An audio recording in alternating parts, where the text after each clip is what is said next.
ஓம் சாந்தி. February 20, 2025. காலை முரளி பாப்தாதா, மதுபன். இனிமையான குழந்தைகளே, சகுனங்கள் நீக்கப்பட்டு இந்த தமோபிரதான் உலகம் சதோபிரதான் ஆகுமாறு இப்பொழுது விகாரங்களை தானம் செய்யுங்கள். கேள்வி: எந்த விஷயத்தை குறித்து குழந்தைகளாகிய நீங்கள் ஒரு பொழுதும் விரக்தி அடையக்கூடாது? பதில்: நீங்கள் உங்களுடைய வாழ்க்கையை குறித்து ஒரு பொழுதும் விரக்தி அடையக்கூடாது. ஏனெனில் இந்த வாழ்க்கையானது வைரம் போன்ற வாழ்க்கை என புகழப்படுகிறது. நீங்கள் அதில் அக்கறை செலுத்த வேண்டும். நீங்கள் ஆரோக்கியமானவர்களாக இருந்தால் தொடர்ந்தும் ஞானத்தை கேட்பீர்கள். நீங்கள் தொடர்ந்தும் இங்கு எவ்வளவு நாட்கள் வாழ்கின்றீர்களோ அந்த அளவிற்கு தொடர்ந்தும் வருமானம் சம்பாதிக்கப்படுவதுடன் உங்களின் கணக்குகளும் தீர்க்கப்படும். பாடல்: ஓம் நம சிவாய. ஓம் சாந்தி. இன்று வியாழக்கிழமை, உண்மையான குருவிற்குரிய நாள் என குழந்தைகளாகிய நீங்கள் கூறுகின்றீர்கள். அவரே சத்திய பூமியை ஸ்தாபிப்பவர். அவர் நடைமுறையில் சத்திய நாராயணனின் கதையை கூறுகின்றார். அவர் சாதாரண மனிதர்களை நாராயணன் ஆக்குகின்றார். அவரே அனைவருக்கும் ஜீவன் முக்தியை அருள்பவர் என்று நினைவு கூறப்படுகின்றார். அவர் விருட்சத்தின் பிரபு எனவும் அழைக்கப்படுகின்றார். இது மனித உலக விருட்சமாகும். இது கல்ப விருட்சம் என அழைக்கப்படுகிறது. கல்பம் கல்பமாக, அதாவது ஒவ்வொரு 5000 வருடங்களிலும் அது மீண்டும் அதே மாதிரியாகவே நிகழ்கிறது. ஒரு மரமும் அவ்வாறே மீண்டும் உருவாகிறது. ஒரு செடி 6 மாதங்களுக்கு வளர்கிறது. பின்னர் பூந்தோட்டக்காரர்கள் அதனை வேருடன் பிடுங்கி விடுகிறார்கள். பின்னர் மீண்டும் அவர்கள் அதனை நடும்பொழுது அது மலர்கிறது. நாங்கள் அரை கல்பமாக தந்தையின் பிறந்த நாளை கொண்டாடுகின்றோம் என்றும் பின்னர் அரை கல்பத்திற்கு அதை மறந்து விடுகின்றோம் என்றும் குழந்தைகளாகி நீங்கள் இப்பொழுது அறிவீர்கள். பக்தி மார்க்கத்தில் நாங்கள் அவரை அரை கல்பத்திற்கு நினைவு செய்தோம். எப்பொழுது தந்தை வந்து பூந்தோட்டத்தை ஸ்தாபிப்பார்? பல சகுனங்கள் உள்ளன.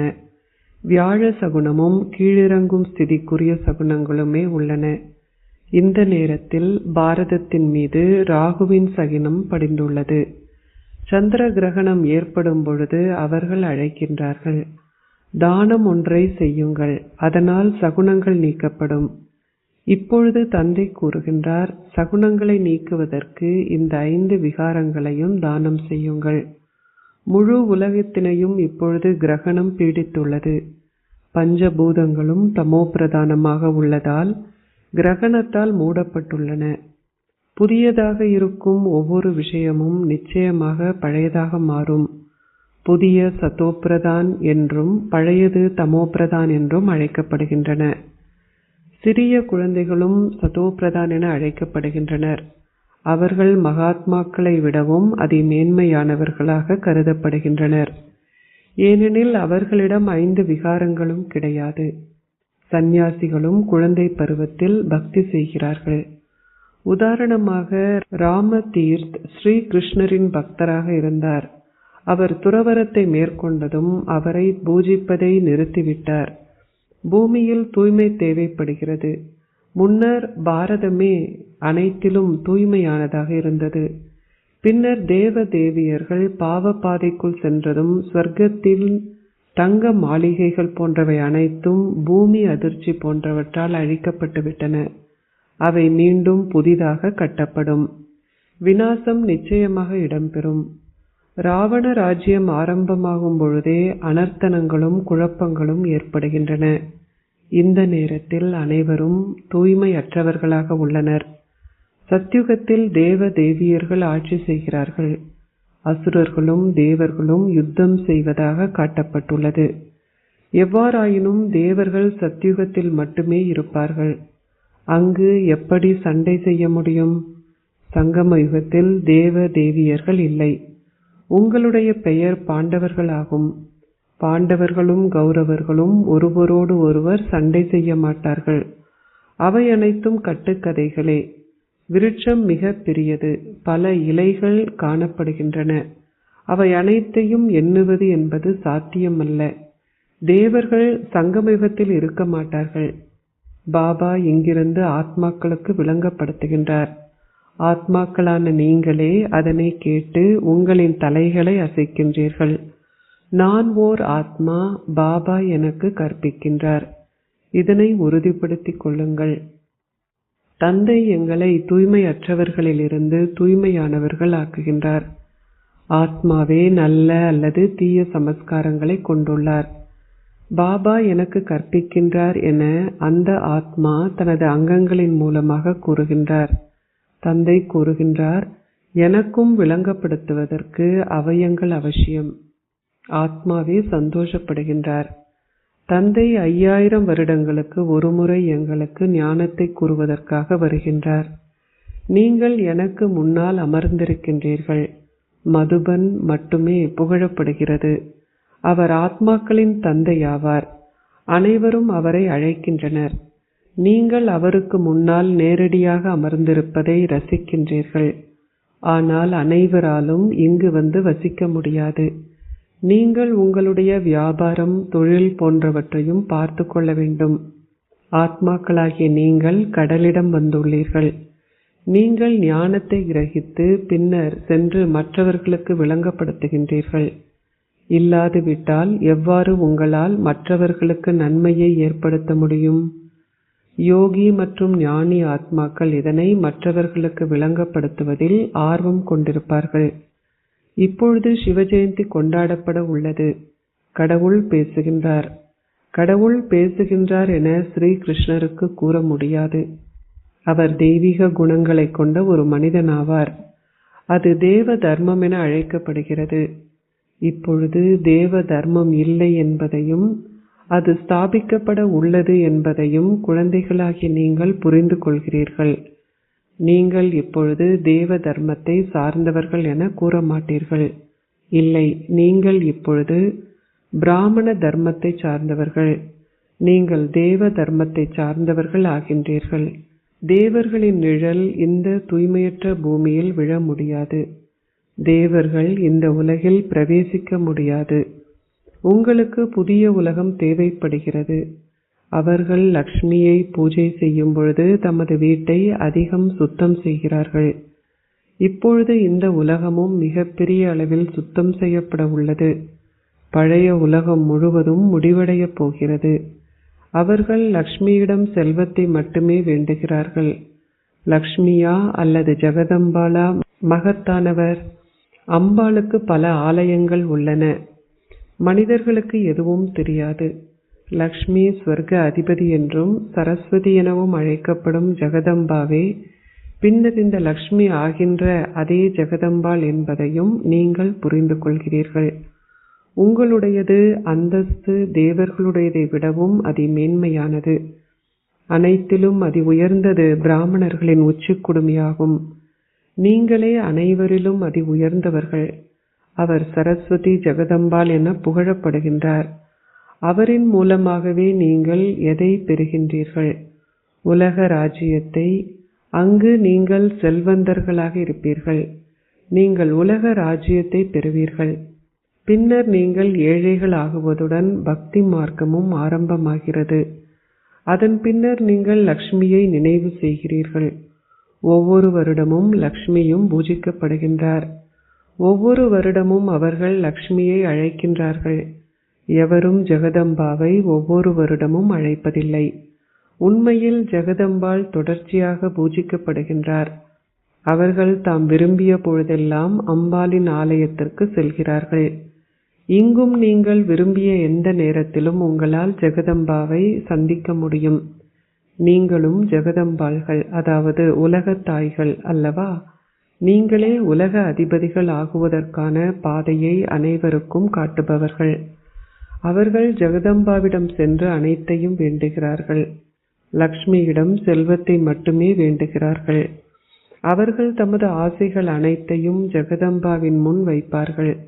நீங்கள் இப்பொழுது வந்து தந்தையின் குழந்தைகள் ஆகியிருப்பதனால் உங்களுடைய அந்தஸ்து அனைத்திலும் அதி உயர்ந்ததாகும். தந்தை உங்களுக்கு ஆஸ்தியை வழங்குகின்றார். நீங்கள் இப்பொழுது இறை சமுதாயத்தை சார்ந்தவர்கள். பின்னர் நீங்கள் தேவ சமுதாயத்தை சார்ந்தவர்கள் ஆகுவீர்கள். இந்த நேரத்தில் மனதின் ஆசைகள் அனைத்தும் எதிர்காலத்திற்காக பூர்த்தி செய்யப்படுகின்றன. மனிதர்கள் தொடர்ந்து ஆசைகளை கொண்டிருக்கிறார்கள். உங்கள் ஆசைகள் யாவும் பூர்த்தி செய்யப்படுகின்றன. இது ஓர் அசுர உலகம்.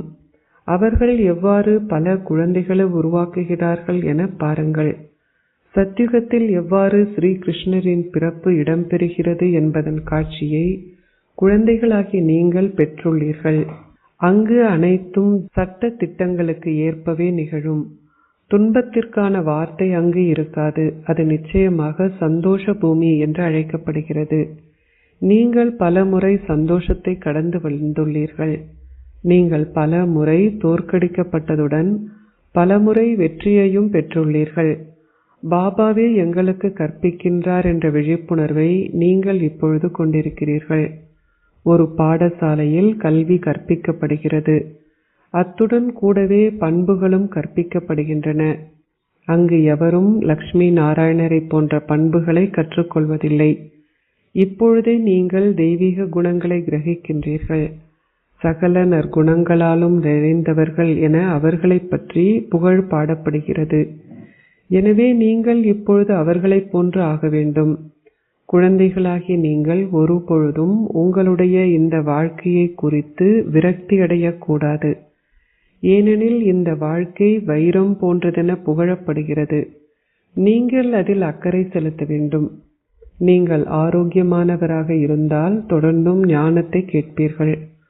சுகவீனத்தின் போது உங்களால் செவிமடுக்க முடியும். உங்களால் தந்தையையும் நினைவு செய்ய முடியும். இங்கு நீங்கள் எவ்வளவு நாட்கள் வாழ்ந்தாலும் நீங்கள் சந்தோஷமாக இருப்பீர்கள். நீங்கள் தொடர்ந்தும் வருமானத்தை சம்பாதிப்பீர்கள். நீங்கள் தொடர்ந்தும் கணக்குகளை தீர்ப்பீர்கள். சில குழந்தைகள் கேட்கிறார்கள், பாபா, சத்யுகம் எப்பொழுது ஆரம்பமாகும்? இது மிகவும் அழுக்கான உலகம். தந்தை கூறுகின்றார், அனைத்திற்கும் முதலில் குறைந்தது உங்களின் ஸ்திதியை கர்மாதீத் ஆக்குங்கள். இயன்றவரை தொடர்ந்தும் முயற்சி செய்யுங்கள். குழந்தைகளுக்கு கற்பிக்கப்பட வேண்டும். ஷிவ் பாபாவை நினைவு செய்யுங்கள். இது கலப்படமற்ற நினைவாகும். ஒரே ஒரு ஷிவ் பாபாவினை வழிபடுவது கலப்படமற்ற வழிபாடாகும். சதோபிரதான் பக்தியும் ஆகும். பின்னர் தேவர்களை நினைவு செய்வது சத்தோபக்தி ஆகும். தந்தை கூறுகின்றார், நிற்கும் போதும் அமர்ந்திருக்கும் போதும் தந்தையாகி என்னை நினைவு செய்யுங்கள். குழந்தைகள் மாத்திரமே அழைக்கின்றார்கள், ஓ தூய்மையாக்குபவரே, ஓ விடுதலை அளிப்பவரே, ஓ வழிகாட்டுபவரே. ஆத்மாவே இதனை கூறுகின்றார். குழந்தைகள் பாபாவை நினைவு செய்கிறார்கள். தந்தை இப்பொழுது நீங்கள் எவ்வாறு அவரை நினைவு செய்தீர்கள் என உங்களுக்கு நினைவூட்டுகின்றார். ஓ துன்பத்தை நீக்கி சந்தோஷத்தை அருள்பவரே, வாருங்கள். வந்து எங்களை துன்பத்திலிருந்து விடுவியுங்கள். எங்களை விடுதலையாக்குங்கள். எங்களை சாந்தி தாமத்திற்கு அழைத்து செல்லுங்கள். தந்தை கூறுகின்றார், நான் உங்களை சாந்தி தாமத்திற்கு அழைத்து செல்வேன். ஆனால் நான் சந்தோஷ தாமத்தில் உங்களுடன் வரமாட்டேன். இப்பொழுது மட்டுமே நான் உங்களுக்கு சகவாசத்தை வழங்குகின்றேன். நான் ஆத்மாக்கள் அனைவரையும் வீட்டிற்கு அழைத்து செல்கின்றேன். நான் இப்பொழுது கல்விக்காக எனது சகவாசத்தை உங்களுக்கு வழங்குகின்றேன். பின்னர் நீங்கள் வீட்டிற்கு திரும்பிச் செல்லும் பொழுது என்னுடன் வருவீர்கள். அவ்வளவுதான். நான் இங்கிருந்து குழந்தைகளாகிய உங்களுக்கு எனது அறிமுகத்தை மிக தெளிவாக வழங்குகின்றேன். எந்த அளவிற்கு நீங்கள் ஒவ்வொருவரும் முயற்சி செய்கின்றீர்களோ அதற்கு ஏற்ப அங்கு நீங்கள் வெகுமதியை பெற்றுக்கொள்வீர்கள். தந்தை அதிக அளவு புரிந்துணர்வினை வழங்குகின்றார். இயன்றவரை என்னை நினைவு செய்யுங்கள். உங்களுடைய பாவங்கள் அழிக்கப்படுவதுடன் நீங்கள் பறப்பதற்கான இறக்கைகளையும் பெற்றுக்கொள்வீர்கள். ஆத்மாவிடம் அந்த இறக்கைகளைப் போன்ற இறக்கைகள் இருப்பதில்லை. ஆத்மா சின்னம் சிறியதோர் புள்ளி ஆவார். ஆத்மாவில் எவ்வாறு 84 பிறவிகளுக்குரிய பாகம் பதிந்துள்ளது என்பதை எவரும் அறிய மாட்டார்கள். எவரும் ஆத்மாவை இனம் கண்டு கொள்வதும் இல்லை. பரமாத்மாவையும் இனம் கண்டு கொள்வதில்லை. இதனாலேயே தந்தை கூறுகின்றார், எவராலும் நான் எத்தகையவர் என்றோ நான் என்ன செய்கின்றேன் என்றோ அறிய முடியாது. எனது படைப்பை பற்றியும் என்னை பற்றியும் என்னிடமிருந்து மட்டுமே அறிய முடியும். நான் மட்டுமே வந்து என்னை பற்றிய அறிமுகத்தை குழந்தைகளாகிய உங்களுக்கு கொடுக்கின்றேன். ஆத்மா எத்தகையவர் என்றும் நான் உங்களுக்கு விளங்கப்படுத்துகின்றேன். இது ஆத்மாவை புரிந்து கொள்ளல் என கூறப்படுகிறது. ஆத்மா நெற்றியின் மத்தியில் வசிக்கின்றார். நெற்றியின் புருவ மையத்தில் வியப்பான தனித்துவமான நட்சத்திரம் பிரகாசிக்கின்றதென அவர்கள் கூறுகிறார்கள். ஆனால் இந்த ஆத்மா என்றால் என்ன எவருக்கும் அது தெரியாது. யாராவதொருவர் ஆத்மாவின் காட்சியை காண விரும்புவதாக கூறினால் அவருக்கு விளங்கப்படுத்துங்கள். நெற்றியின் மத்தியில் நட்சத்திரம் இருப்பதாக நீங்கள் கூறுகின்றீர்கள். நட்சத்திரத்தை பார்ப்பதன் நோக்கம் என்ன? புள்ளியும் திலகம் நட்சத்திரமாகவே காட்டப்படுகிறது. பிறை சந்திரனின் மத்தியில் ஒரு நட்சத்திரத்தை அவர்கள் காட்டுகிறார்கள். உண்மையில் ஒவ்வொரு ஆத்மாவும் நட்சத்திரமே ஆவார். நீங்கள் ஞான நட்சத்திரங்கள் என தந்தை இப்பொழுது விளங்கப்படுத்தியுள்ளார். சூரியன், சந்திரன் மற்றும் நட்சத்திரங்களே மேடைக்கு ஒளியேற்றும் விளக்குகளாகும். அவை தேவர்கள் அல்ல. பக்தி மார்க்கத்தில் அவர்கள் சூரியனுக்கு நீரையும் படைக்கிறார்கள். இந்த பாபாவும் பக்தி மார்க்கத்தில் அனைத்தையும் செய்தார். சூரிய தேவனுக்கு வந்தனங்கள், சந்திர தேவனுக்கு வந்தனங்கள் என கூறி சூரியனுக்கு நீர் படைப்பார். அவை அனைத்தும் பக்தி மார்க்கத்திற்குரியவை. இவர் அதிக பக்தி செய்துள்ளார். முதலாம் இலக்க பூஜிக்க தகுதி வாய்ந்தவர் பின்னர் முதலாம் இலக்க பூஜிப்பவர் ஆகினார். ருத்ராட்ச மாலையில் இலக்கங்கள் இருப்பதைப் போல் இந்த இலக்கங்களும் கணக்கில் எடுத்துக்கொள்ளப்பட வேண்டும். இவரே அதிக பக்தி செய்துள்ளார். தந்தை இப்பொழுது கூறுகின்றார், இளையவரோ வயதானவரோ இப்பொழுது அனைவரினதும் ஓய்வு ஸ்திதியாகும். நான் இப்பொழுது அனைவரையும் திரும்பவும் அழைத்து செல்வேன். பின்னர் நீங்கள் இங்கே திரும்பி வரமாட்டீர்கள். சமய நூல்களில் குறிப்பிட்டுள்ளவாறு பிரளயம் நடக்கும் என்பதோ உலகமே வெள்ளத்தில் மூழ்கி ஸ்ரீ கிருஷ்ணர் அரசமலையில் மிதந்து வருவார் என்பதோ உண்மையில் நிகழாது. அது கடலை பொறுத்த விஷயம் அல்ல என தந்தை விளங்கப்படுத்துகின்றார். அங்கு அது கர்ப்ப மாளிகை. அதில் குழந்தைகள் மிகவும் சந்தோஷமாகவே வாழ்வார்கள். இங்கு இது கர்ப்பச் சிறை எனப்படுகிறது. கர்ப்பத்திலேயே ஒருவர் பாவங்களுக்கான தண்டனையை பெறுகின்றார். எவ்வாறாயினும் தந்தை கூறுகின்றார், மன்மனாபவ், என்னை நினைவு செய்யுங்கள். ஏனி படத்தில் மற்ற மதங்கள் ஏன் காட்டப்படவில்லை என மக்கள் கண்காட்சிகளில் கேட்டால் அவர்களுக்கு இவ்வாறு கூறுங்கள், மற்ற மதங்களை சார்ந்தவர்கள் 84 பிறவிகள் எடுப்பதில்லை.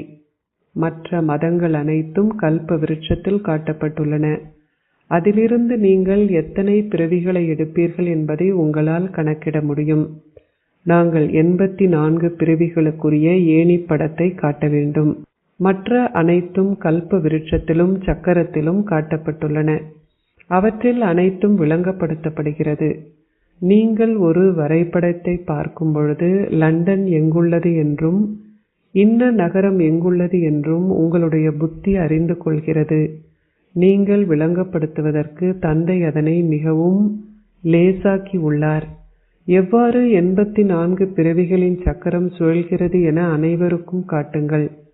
இப்பொழுது நீங்கள் தமோ பிரதானிலிருந்து சதோ பிரதானம் ஆக விரும்பினால் எல்லையற்ற தந்தையை நினைவு செய்யுங்கள். நீங்கள் தூய்மையாகுவீர்கள். பின்னர் தூய்மையாகியதும் நீங்கள் தூய உலகிற்கு செல்வீர்கள். இது சிரமமான விஷயம் அல்ல. உங்களுக்கு நேரம் கிடைக்கும் பொழுதெல்லாம் தந்தையை நினைவு செய்யுங்கள். அது சக்திமிக்க பழமாக மாறிவிடும். தந்தையின் நினைவில் இருந்தவாறு நீங்கள் டெல்லிக்கு நடந்து செல்ல நேரிட்டாலும் உங்களுக்கு எவ்விதமான களைப்பும் இருக்காது. உண்மையான நினைவு இருக்குமாயின் ஷரீர உணர்வு துண்டிக்கப்பட்டுவிடும். அப்பொழுது களைப்பு இருக்காது. இறுதியில் வருபவர்களால் நினைவில் மேலும் விரைவாக செல்ல முடியும். அச்சா, இனிமையிலும் இனிமையான அன்பிற்குரிய எப்பொழுதோ காணாமல் சென்று இப்பொழுது கண்டெடுக்கப்பட்டிருக்கும் குழந்தைகளுக்கு உங்கள் தந்தை தாயாக இருக்கும் பாப் தாதாவின் அன்பும் நினைவுகளும் காலை வந்தனங்களும். ஆன்மீக தந்தை ஆன்மீக குழந்தைகளுக்கு நமஸ்தே கூறுகின்றார். ஆன்மீக குழந்தைகள் ஆன்மீக தந்தைக்கு நமஸ்தே கூறுகின்றோம். தாரணைக்குரிய சாரம் 1. ஒரே ஒரு தந்தையின் கலப்படமற்ற நினைவில் நிலைத்திருந்து ஷரீர உணர்வினை முடித்து விடுங்கள்.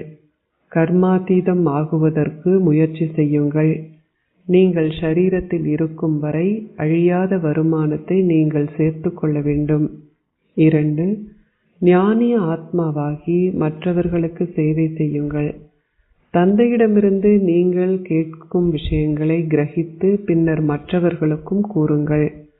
5 விகாரங்களையும் தானம் செய்து ராகுவின் சகுனங்களிலிருந்து விடுபடுங்கள். ஆசீர்வாதம். நீங்கள் உங்களின் நிலையான ஸ்திரமான ஸ்திதியின் மூலம் ஒரு வழிகாட்டலை பின்பற்றுவதில் தைரியசாலி ஆகி நிலத்தை பயனுள்ளது ஆக்குவீர்களாக. குழந்தைகளான நீங்கள் ஓர் ஒன்று கூடலில் ஒரே வழிகாட்டலை பின்பற்றுவதில் உங்களின் நிலையான ஸ்திரமான ஸ்திதி மூலம் தைரியசாலிகளாக இருக்கும் பொழுது, ஒரே பணியை செய்வதில் நீங்கள் ஈடுபட்டிருக்கும் பொழுது, நீங்கள் சதா பூத்து குலுங்குவதுடன் அந்த நிலமும் நல்ல விளைச்சலை தரும். தற்காலத்தில் விஞ்ஞானத்தின் மூலம் நீங்கள் எதையாவது நட்டு உடனடியாக அதன் பலனை பெறுகின்றீர்கள். அதேபோல் மௌன சக்தியால் நீங்கள் இலகுவாகவும் விரைவாகவும் வெளிப்படுத்துதலை காண்பீர்கள். நீங்கள் தடைகளிலிருந்து விடுபட்டு ஒரே ஒரு தந்தையின் அன்பில் திளைத்திருக்கும் பொழுது ஒரே ஒருவரின் வழிகாட்டல்களை பின்பற்றுவதுடன் நிலையாகவும் ஸ்திரமாகவும் இருந்தால் மற்ற ஆத்மாக்கள் பலரும் இயல்பாகவே உங்களுடன் ஒத்துழைப்பார்கள். அத்துடன் நிலமும் நல்ல விளைச்சலை கொடுக்கும். ஸ்லோகம். தமது அகங்காரத்தை தமது பெருமையாக கருதுபவர்களால் பணிவாக இருக்க முடியாது. ஏகாந்தத்தின் மீது அன்பு வைத்து ஒற்றுமையையும் ஒருமுகப்படுத்தலையும் கிரகியுங்கள்.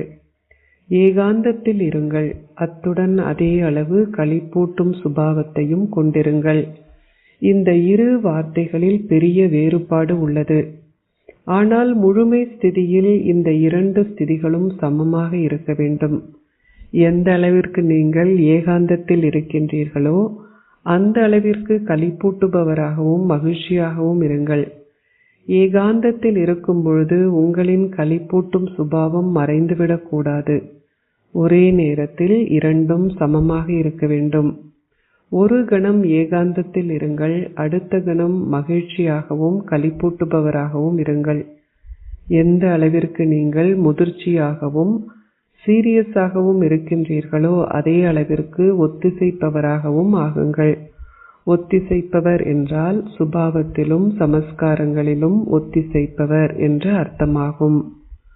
ஓம் சாந்தி.